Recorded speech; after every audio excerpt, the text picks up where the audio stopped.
นังคัจฉามิ พุทธังสรณังคัจฉามิ ธัมมังสรณังคัจฉามิ ธัมมังสรณังคัจฉามิ สังฆังสรณังคัจฉามิ สังฆังสรณังคัจฉามิ ทุติยัมปิพุทธังสรณังคัจฉามิ ทุติยัมปิพุทธังสรณังคัจฉามิ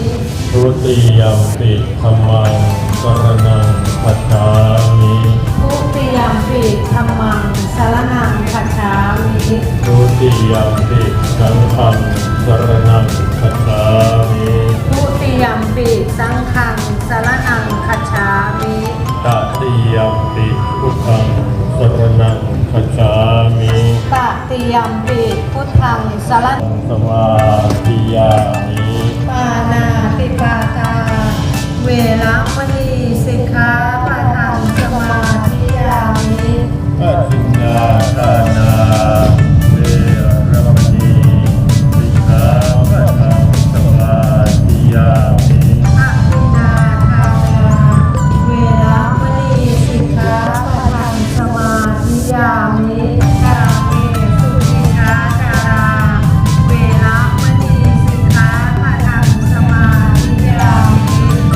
สาวาทาเวรมณีสิกขาปะทังสมาธิยามิ มุสาวาทาเวรมณีสิกขาปะทังสมาธิยามิ สุราเมรยะมัชฌะปมาทฐานาเวรมณี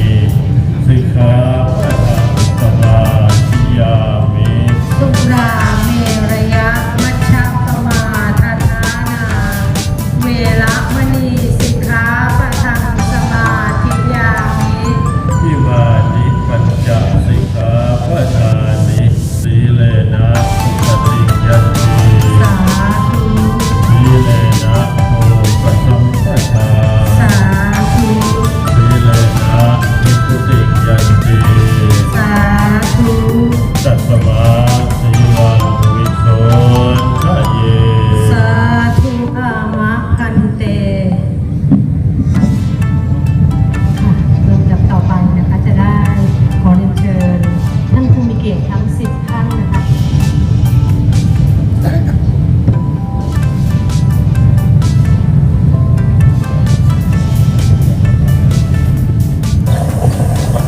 ต้องขออนุญาตครับคนสมหมายเราหาจินดาครับท่านพันตรีไพบูลย์ครับท่านที่3ครับคุณกัญญรัตน์เสือพินครับท่านที่4คุณปุญญาภาภูสุวรรณท่านที่5คุณพี่เฉลียวน้ำใจตรงครับท่านที่6ธนวาเอกกิจจาอักษรดีครับท่านที่7คุณทัศรีครั้งนะครับท่านที่8คุณนวลปานศรีแก้วท่านที่9คุณชิ้นโครงการหลวงและท่านที่10คุณพี่ปริชาติโครงการหลวงครับทั้ง10ท่านครับ ทั้ง10ท่านนะคะได้น้อมถวายปัจจัยเครื่องพยานานะคะแด่พระเถรเถระนะคะ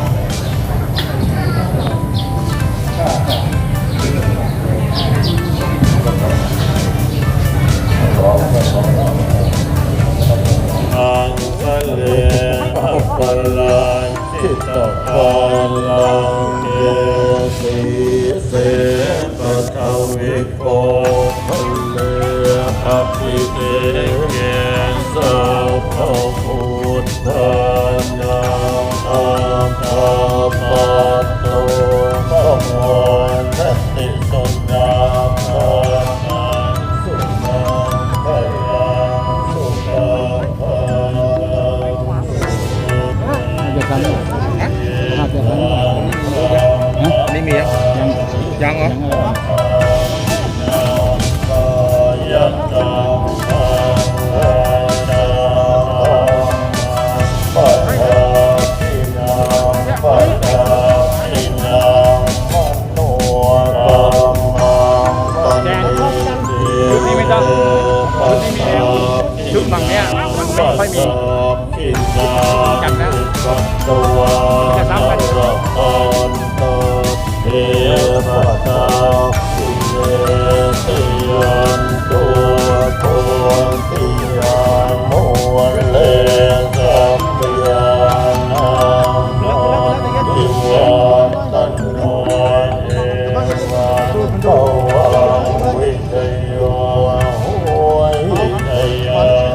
พอ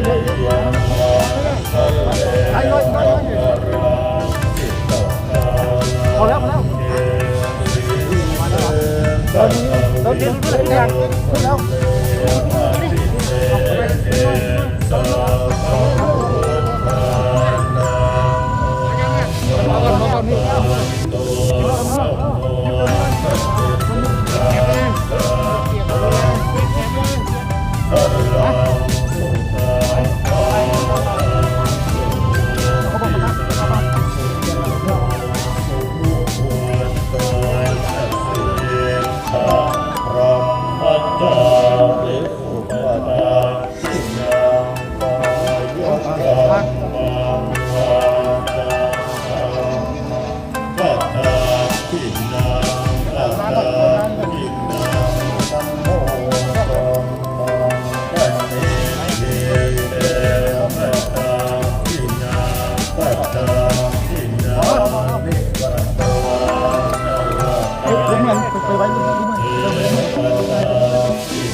ทุกท่านน้อมจิตนะคะมาที่เจ้าคณะอำเภอคำแสนนะคะท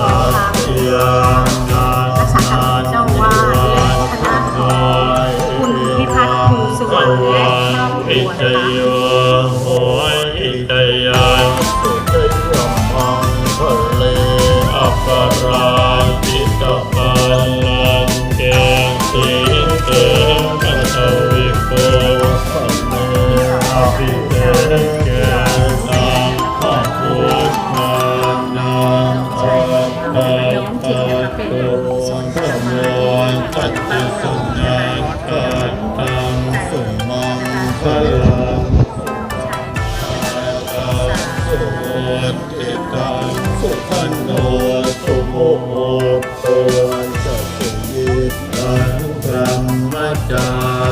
สุปทานทินังกา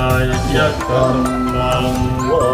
ดานกรรมังปะทานทินังปะทานทินังมโนกรรมังปณิทิเรปะทานทินังปะทานทินังนิกัตตวันนรปันดานเตปะทานทิเนติยันโตภวนทิยามวนเลตัพพยันนันทิวัฒโนเอวังตวังวิจโยโหหิตยันสุตยมังอัปปราชิตปัลลังเกสิเต